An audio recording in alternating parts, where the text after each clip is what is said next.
Mis queridos estudiantes, sean bienvenidos a la clase del día de hoy. En clases pasadas estuvimos viendo la importancia que tiene el pensamiento que se desarrolla durante la Edad Media, tanto en los tiempos modernos, contemporáneos, en el Renacimiento y las épocas posteriores a la Edad Media.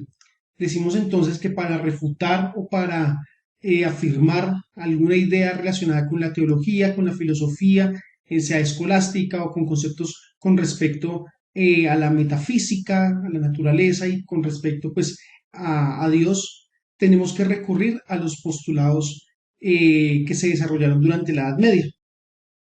De esta manera, entonces, vemos que el medioevo no puede verse como algo peyorativo, como algo negativo. Decíamos que al igual que cualquier otro momento histórico tiene aspectos positivos como negativos, pero que en ese tiempo se desarrolla conocimiento, se desarrolla lo que es la filosofía y lo que es la teología. Se vienen entonces a establecer unos postulados a partir de lo que conocemos como el pensamiento socrático, platónico y aristotélico. El día de hoy vamos entonces a desarrollar todo lo que tiene que ver con la teología que empezó a desenvolverse en ese tiempo. Ya la teología sistemática comienza a estructurarse y pues toma un peso y un valor muy importante, no solamente para esas temporalidades, sino también para nuestro aquí y nuestro ahora. Basados en todo lo que estos autores hablan, todo lo que estos autores desarrollan en ese momento, pues nosotros tenemos como un resultado lo que es la teología y tenemos diferentes argumentos que pueden ayudarnos a entender el concepto de Dios y el concepto de la realidad, a partir pues del estudio teológico y del estudio filosófico. Entonces, hoy vamos a hablar de esas categorías. Vamos a continuar con la lectura, esta lectura que nos muestra este escrito que hice con el fin de que podamos entrever la importancia que tiene el medioevo, su pensamiento, su historicidad para nuestro ahora, ¿no? Recordemos que la historia tiene unos antecedentes y esos antecedentes se tienen que comprender para poder analizarlos, para poder interpretarlos y pues de esa manera poder llegar a comprender nuestra temporalidad, llegar a comprender nuestra historicidad y pues entender nuestro aquí y nuestro ahora. Todo esto que nosotros, en el momento en el que nosotros nos encontramos, pues es consecuencia de todo un bagaje histórico que ocurre, de unos antecedentes que ocurren y hay que imperativamente ir a analizarlos. Por eso dice aquí, por otra parte, entonces ya estuvimos analizando lo que fue la patrística, que desarrolla la patrística, cómo hay unos intereses de la patrística por estudiar ciertos postulados del cristianismo, cómo se levantan algunos a refutarlos, otros a defenderlos, y pues nace lo que es el pensamiento pagano, el pensamiento cristiano, y pues obviamente los argumentos a favor de lo que el cristianismo sistematizó. A esto se le va a llamar apología, y la apología es el argumento basado en la razón para poder explicar la fe. ¿Listo? Entonces dice así, por otra parte, es menester hablar de las categorías que en aquella época permearon el pensamiento cristiano. Temas como la creación, la caída, el pecado original, la salvación, la regeneración, la justificación, la redención, la santificación, la escatología, la bibliología, la providencia y en sí la teología sistemática fueron el corazón de la filosofía. Cabe resaltar que en muchos casos la teología no se diferenciaba de la filosofía, que respondía a las necesidades de un grupo de personas que necesitaban argumentar su fe y además hallar esperanza en ella. Uno de los principales teólogos y filósofos de esta época fue Agustín de Hipona. Obviamente su pensamiento fue resultado de lo que muchos otros padres apostólicos habían ya hablado, pero fue su vehemencia y coraje las que hicieron de este autor el sistematizador de toda esta corriente de pensamiento. Ciertamente, Agustín fue quien defendió el cristianismo de pensadores herejes, como Arrio, quien negaba la deidad de Cristo, y Pelagio, que negaba la obra completa de la redención de Jesús, dada como gracia a la humanidad. Pero su pensamiento fue un poco más allá. El aporte hecho por su parte a la filosofía fue la afirmación de algunas categorías platónicas y neoplatónicas. Un ejemplo de ella, la teoría sobre el mundo de las ideas. Él opinaba que antes de crear Dios el mundo, las ideas existían en los pensamientos de Dios. Incorporó de esta manera las ideas platónicas en Dios, salvando así el pensamiento platónico de las ideas eternas. Esto lo podemos ver en un autor que se llama Gardner.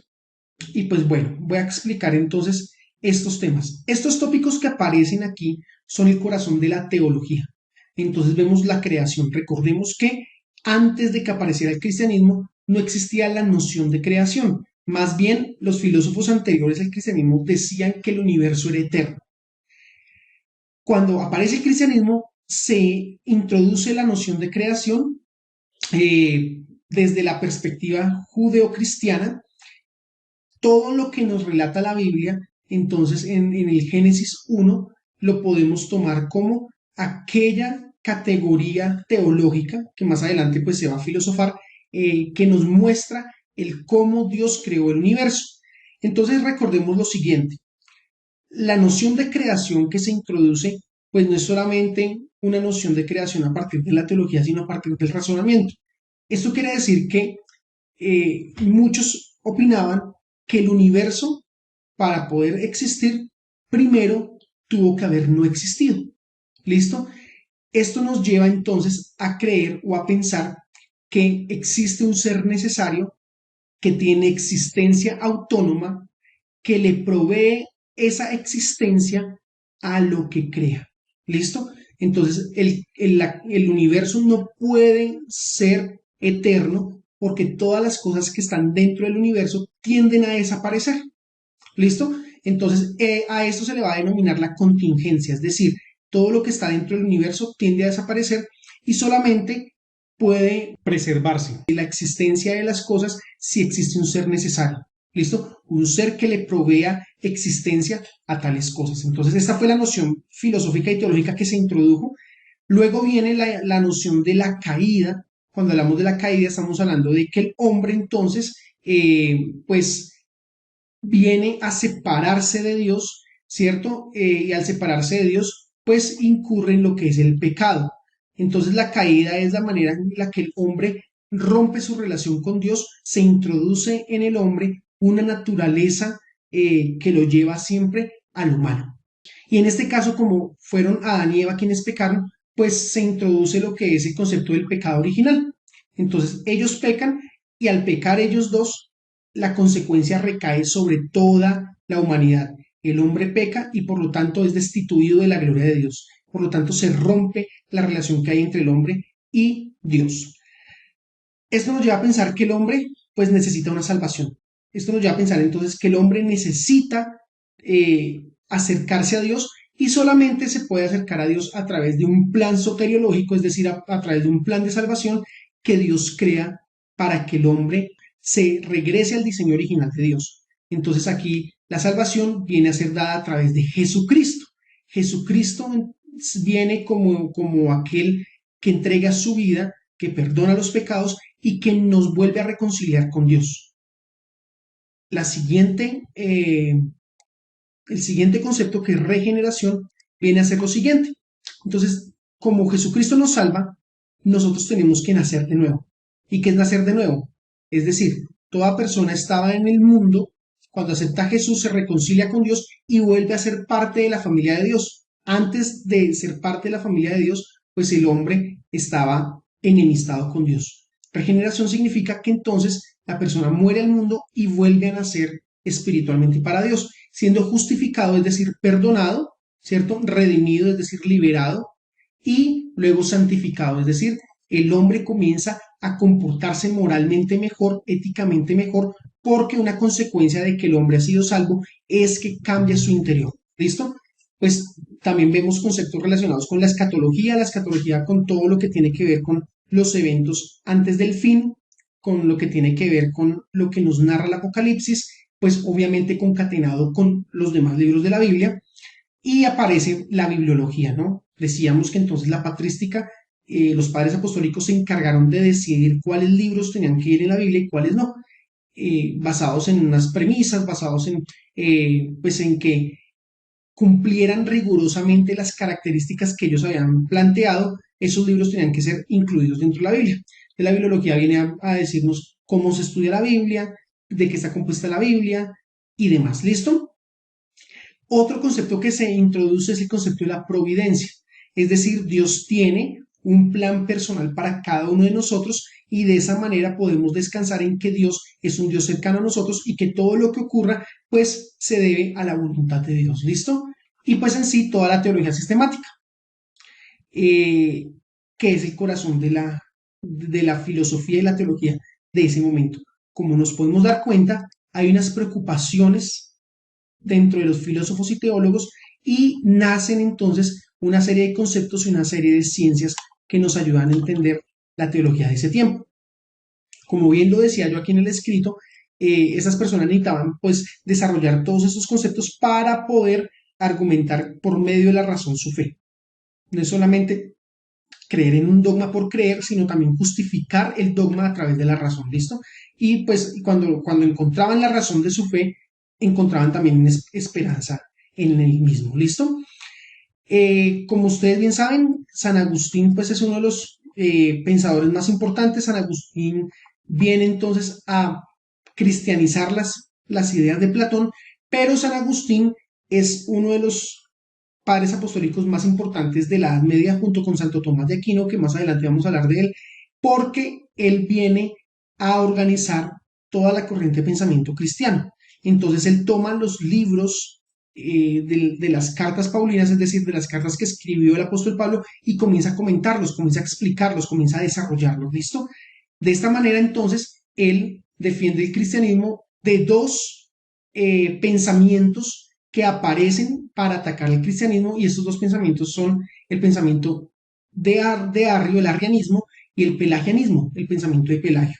Arrio decía que Jesús tuvo que haber sido una criatura hecha por Dios, porque creer en la Trinidad pues sería creer en un politeísmo.